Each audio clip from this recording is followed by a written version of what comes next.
Kasus pabrik narkoba buatan warga negara asing di Sani Villa, Jalan Pemelisan Agung, Desa Tibubenang, Kuta Utara, Badung yang menggemparkan masyarakat Bali beberapa bulan lalu mulai bergulir di meja hijau. Walaupun berkasnya terpisah, terdakwa yang merupakan saudara kembar asal Ukraina bernama Ivan Volovod dan Mikita Volovod pun didudukan secara bersamaan di Pengadilan Negeri Denpasar pada Kamis tanggal 3 Oktober. Mereka mendengarkan dakwaan yang dibacakan Jaksa Penuntut Umum Kejaksaan Negeri Badung Imam Ramdhani, yang menyebutkan perbuatan terdakwa diatur dan diancam dalam Ketentuan Undang-Undang Republik Indonesia Nomor 35 Tahun 2009 tentang narkotika.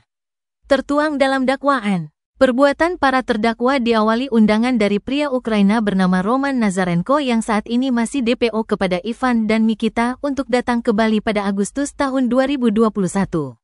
Sesampainya di Pulau Dewata, Roman mengajak kembar itu untuk melancarkan bisnis narkotika. DPO tersebut menjanjikan pembagian keuntungan.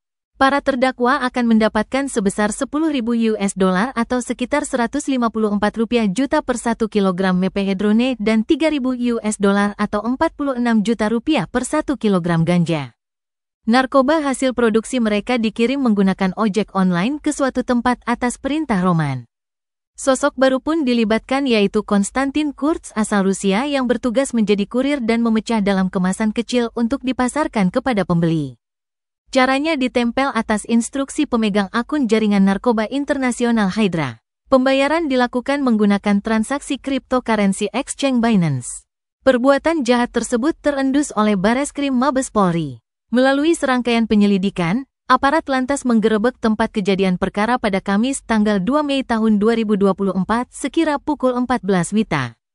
Di sana polisi menangkap Mikita, sedangkan Ivan ditangkap di rumah kontrakan, kawasan Benoa, Kuta Selatan.